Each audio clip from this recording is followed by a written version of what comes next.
Waziri wa Nchi, Ofisi ya Waziri Mkuu, Kazi, Vijana, Ajira na Watu wenye Ulemavu, Mheshimiwa Ridhiwani Kikwete amewataka vijana wa halaiki waliochaguliwa kushiriki katika maandalizi ya uwashwaji Mwenge wa Uhuru kitaifa kuhakikisha wanakuwa mstari wa mbele katika kuwa wazalendo na nchi yao na kutunza, kulinda rasilimali za taifa. Ridhiwani amesema hayo wakati alipofanya ziara kwa ajili ya kutembelea na kukagua maandalizi katika eneo la uwanja wa shirika la elimu Kibaha utatumika kwa ajili ya kuwasha Mwenge wa Uhuru kitaifa, ikiwa ni sambamba na kuzungumza na vijana hao na kuwahimiza kuwa wavumilivu katika kipindi hicho cha maandalizi. Nimefarijika sana kuona maandalizi yanavyokwenda vizuri.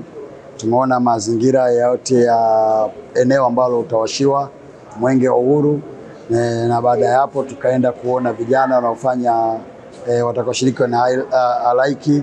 Kwa kweli ni jambo moja kubwa na zuri sana, na mimi binafsi yangu kama kiongozi baada ya kupita katika maeneo hayo, kwa kifupi ni kwamba nimeridhishwa sana. Tunapoambia kwamba wawe wazalendo, maana yake ni kwamba waliotangulia walihifadhi, walilinda na wakajitolea kufanya haya mambo yanaonekana saizi yanafanikiwa yaweze kuwa ni kweli.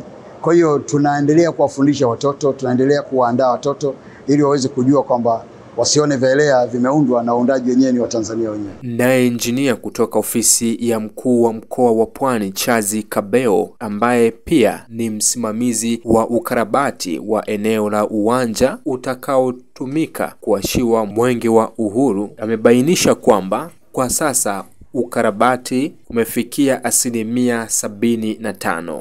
Mheshimiwa Waziri, ukarabati wa uwanja kwa sasa umeweza kufikia 75% ya utekelezaji.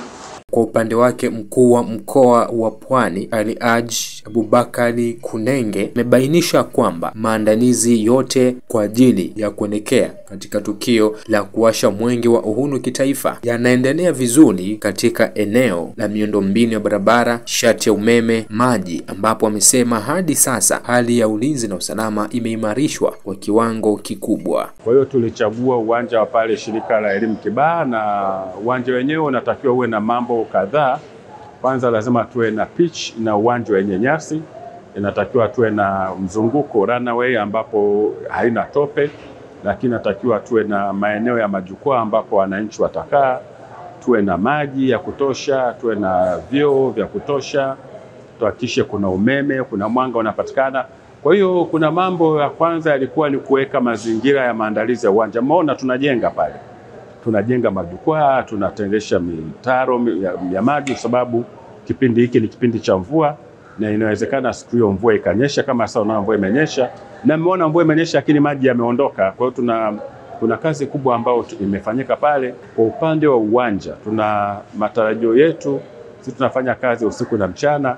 Matarajio yetu tarehe 20 mwezi huu tutakabidhiwa uwashwaji rasmi wa Mwenge wa Uhuru kitaifa. Zinatarajiwa kufanyika rasmi Aprili 2 mwaka huu katika viwanja vya shirika la elimu vilivyopo wilaya ya Kibaha mkoani Pwani, ambapo viongozi mbalimbali wa ndani na nje ya nchi wanatarajiwa kushiriki katika tukio hilo.